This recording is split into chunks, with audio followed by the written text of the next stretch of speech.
O programa de hoje fala sobre arquitetura sustentável. Melhor e Mais Justo, você já sabe, está sendo transmitido ao vivo pelo portal tvt.org.br e também pela Rádio Brasil Atual FM 98.9 em São Paulo, 93.3 no Litoral Paulista e 102.7 no Noroeste Paulista. Só para se ter uma ideia, segundo dados da Prefeitura de São Paulo, a cidade gera aproximadamente 17 mil toneladas por dia de entulho. Apesar da legislação que estabelece diretrizes, critérios, procedimentos para a gestão dos resíduos da construção civil, atribuindo aos municípios e aos geradores a responsabilidade de segregar e dispor esse material, muitas vezes ele acaba sendo descartado em aterros clandestinos. Então, como diminuir esse impacto já no canteiro de obras? O que pode ser feito? Davi. Bom, eu concordo também que a industrialização é uma parte do processo, só que, embora a gente desenvolva tudo isso sem preocupado com a questão social, assim, de trazer, como eu disse anteriormente, conforto e qualidade da edificação para quem vai estar utilizando, a gente não pode esquecer que, preferencialmente, a construção, do ponto de vista do incorporador, de quem faz o produto, ela é um negócio. Então, qualquer operação financeira tem que ser rentável, mesmo que haja apoio do governo, mesmo que haja investimentos de fundos ou até mesmo recursos próprios. Então, a organização dessa operação financeira tem que ser feita de forma viável. Quando existe, digamos assim, a força de lei impondo alguma condição, isso, o interesse comercial inicial que se justificaria por uma redução de custo, acaba sendo estruturado da maneira em que isso é imposto. Então, isso é uma questão que acho que tem que ser levada em conta, ou seja, qualquer estrutura que a gente for pensar tem que ser comercialmente interessante, seja via iniciativa privada, seja via governo, para que ela seja vista como sustentável também, não só o ato de construir. E aí a gente volta à tua pergunta, é que a gente tem que olhar para outra ponta para enxergar que a intenção de reduzir, ou seja, se for mais barato construir de forma seca ou de forma menos produtora de resíduos, isso naturalmente vai acontecer. Então, acho que o viés financeiro é uma importante estratégia de alavancagem de qualidade na construção civil. E é possível, já hoje, tornar mais barato? É possível, Marcelo? Quer dizer, a gente estava falando aqui em off, por exemplo, da questão da energia. Há tempos, e há não muito tempo atrás, os painéis solares, a energia solar nas residências e tal, era para a classe média alta tinha alto custo. Esse custo foi barateando, ele recebeu estímulos de políticas públicas, tá certo? Em nível municipal, estadual, federal. Sim. E sobretudo em nível federal, Minha Casa Minha Vida e Sim. tal. Recebeu estímulos, esse mercado cresceu, os custos caíram Perfeito. Barbaramente e hoje talvez eles sejam competitivos com chuveiro elétrico, por exemplo, no caso do aquecimento de água. Sim. Né? Não é isso? Quer dizer, é possível ser sustentável e isso ser comercialmente interessante? Já é assim? Ou estamos caminhando para isso ainda? Eu acho que nós ainda temos alguns passos para serem dados, mas nós já andamos muito nisso, né? Hoje, quando nós falamos de aquecimento de água, nós estamos comparando hoje a tarifa média das nossas casas de energia elétrica, nós estamos falando em torno de 300, 400 reais o megawatt-hora. O aquecimento de água é simplesmente 120, 130 reais o megawatt-hora. É quase 25% desse valor. Então, ele se justifica. O que nós não temos muito em nossas mentes brasileiras é a história de investimento que se paga. Então, muitas vezes a gente fala, não, eu não tenho capital inicial para que isso aconteça. Então, essas linhas que você comentou de fomento, de estímulo, fizeram com que isso acontecesse. Então, hoje nós temos o Minha Casa Minha Vida, dando um exemplo muito grande aí com aquecimento solar em todas as unidades. Aqui em São Paulo, no estado de São Paulo, o programa do CDHU também, todas as unidades do CDHU também com aquecimento solar. E isso também transfere dentro da família a distribuição da renda. Porque a energia passa a ser 30% a 40% menor o custo, e aí este valor vai para a educação, este valor vai para a alimentação. Então, quando a Marta comenta, né, sobre este ganha-ganha, dessa integração toda, que a gente está falando de sustentabilidade, meio ambiente, energia, e ao mesmo tempo comunidade urbana, nós estamos falando disso, é investir numa forma integrada e para nossas questões maiores de geração de entulho, impactos, planejamento. Né? Então, quando você comentou aí do projeto Sushi, me veio na cabeça o quanto nossas universidades, quanto nossos futuros arquitetos ou até os atuais estão se reciclando, estão se preparando, engenheiros, né, para que isto realmente aconteça. Então, muitas vezes a gente vê que um projeto ele é replicado várias vezes e nós gostaríamos muito que esse projeto fosse repensado. Claro. Né? Repensado, olha, foi feito assim há 10 anos, hoje o que pode ser melhorado?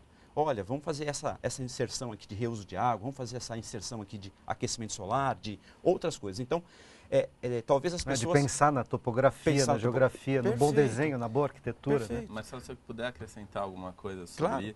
Claro. A gente estava falando, né, de sustentabilidade versus dinheiro. Um exemplo em relação a isso, me corrija se eu estiver errado, quando se fala em painel fotovoltaico para iluminação, para geração de energia e painel para aquecimento de água, a expectativa de payback de um painel solar para... O que é payback? É o tempo de retorno do investimento. É de 1 ano e meio a 2 anos tranquilamente. Quando a gente fala de energia para geração de iluminação, por exemplo, usando também, né, um português mais informal, a gente está falando de, às vezes, de mais de 10 anos, 15 anos, ou seja, é por isso que ainda não disparou o consumo desse tipo de geração de energia. E aí, usando um pouco de tecnês também, por exemplo, quando a gente tem uma estrutura de geração de energia com fotovoltaico, se a gente colocar o que a gente chama de banco de baterias, ou seja, a possibilidade de armazenar essa energia durante a noite, quando não tem sol, dobra ainda o custo que é muito caro, né? Da instalação inicial. Então, a gente volta um pouco, eu não quero parecer economista demais, mas é que quando você olha para quem toma a decisão e percebe que esse é um dos fatores que realmente vai influenciar todo o processo, esses números acabam pesando e é realmente necessário e desejável que o governo tenha uma participação de empurrar isso. Eu chamo do movimento, né, de retirar da inércia o transatlântico do que a gente tem hoje. Repensar. Né? E conseguir alcançar... E parece que uma das questões, parece que são muitas, mas uma das questões a Marta fazia referência, o Marcelo tocou, fazia referência de maneira diferente. No primeiro bloco falava da capacitação dos trabalhadores, etc. O Marcelo falou aqui da formação dos arquitetos, dos engenheiros, etc. Queria tocar um pouco nessa questão também, quer dizer, além de capacitar, quer dizer, junto com a capacitação, é preciso... parece que alterar, deslocar uma certa mentalidade, né? O Marcelo dava um exemplo, quer dizer, você tem construtoras que replicam aquela mesma planta para dizer o mínimo homogeneizante, digamos, para não dizer que elas são, boa parte das vezes, mesmo para a classe média, tá horrorosas, tá certo? Então replica aquilo 20 vezes, porque já está pronto, já está pago, é só arrumar o terreno e espeta mais um prédio daquele ali, né? Quando, na verdade, você não tem nenhuma discussão sobre a cultura da região, sobre a topografia, a geografia, as funcionalidades, né? E quando você tem, você faz arquitetura de melhor qualidade, né? Como alterar essa cultura passando pela formação? Da formação desde o cara que está lá na obra, do chamado peão de obra, até o arquiteto, o engenheiro e o empresário, né? Naturalmente. É com exemplos práticos, entendeu? O que a minha empresa faz é manter uma rede social enorme, entendeu? A gente tem não sei quantos mil seguidores, a gente faz um trabalho que não tem nada a ver, que a gente não ganha nada com isso, mas a geração de cultura, ela é um processo que pode ser demorado, que hoje a gente tem, olha que bom, a gente tem as redes sociais e isso pode ser acelerado. Então, vocês da mídia têm o grande papel de disseminar informações. As pessoas simplesmente não sabem que isso existe. Quer dizer, por exemplo, o Sushi, ele nunca tinha ouvido falar. Você nunca tinha ouvido falar. E é um trabalho maravilhoso, fantástico, entendeu? Quer dizer, quando as Nações Unidas escolhem 2 países como base para a habitação social sustentável, desses países foi escolhido basicamente a cidade de São Paulo, a nossa cidade, tá? para servir de modelo e a gente não sabe disso, alguma coisa está errada. Então, o que falta é realmente fazer circular a informação o máximo possível, porque todo mundo ganha com isso. A hora que ele circula a informação dele para mim e vice-versa, a minha empresa ganha, a empresa dele ganha, a empresa dele ganha, os empresários todos ganham, o governo ganha, as pessoas ganham. A informação, a cultura, a formação dos trabalhadores é essencial, entendeu? Capacitar o trabalhador, ele deixa de ser o faz-tudo na obra e ele passa a ter uma função específica, valorizar esse trabalhador, entendeu? Fazer a coisa melhor e mais justa do ponto de vista da legalidade, inclusive, de não sonegar, de registrar esses trabalhadores. E aí, entendeu? pensando na questão econômica, que o Davi tem trazido com insistência e acho que é importante. Por exemplo, ele estava falando do entulho da obra, né? Reciclar esses materiais, eventualmente reutilizá-los. A gente sabe, inclusive de grandes obras, o estádio da abertura da Copa do Mundo, que é a Arena Corinthians, na zona leste de São Paulo, parece que tem um programa de reutilização dos materiais que são produzidos ali mesmo, etc., entre tantos outros. Esse é só um exemplo atual de uma obra grande, né?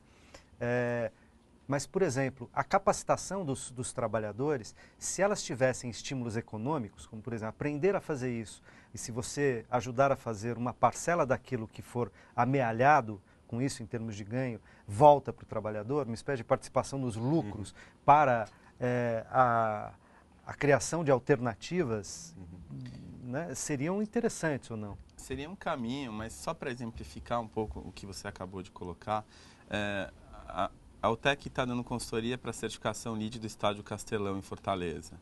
E lá também implantaram um processo de reutilização dos resíduos de obra em loco. Se procurou, em algumas situações, doar o material que não teria serventia no próprio local. E uma das coisas que é interessante, quando a gente fala de processo de certificação, eles impõem o que se chama de plano de prevenção e controle da poluição da obra.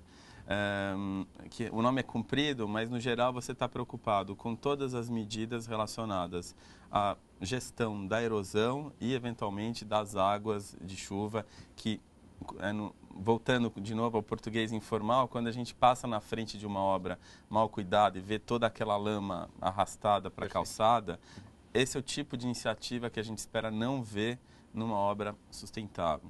E aí, voltando ao ser humano, as pessoas que fazem parte dessa obra, elas recebem um treinamento, elas são engajadas e envolvidas com o processo de controle, de separação de resíduos, ela é ensinada a não colocar plástico no lugar do aço e vice-versa. Então, existem já alguns movimentos que, quando você tem, por exemplo, uma certificação, não é a única, não é a forma, o caminho, mas é bem-vinda do ponto de vista de dar um norte. Ela não é o fim, mas eventualmente é um meio. E com isso a gente vê que as coisas estão evoluindo. Eu acho que desde que se começou a falar em sustentabilidade de uma maneira mais insistente no país, 2007, enfim, a gente vê hoje uma grande evolução. Não chegamos ainda, né, no patamar onde a gente gostaria, em termos de grande escala, de abrangência de mercado, mas a gente já participou, por exemplo, de uma obra sustentável no sertão da Paraíba.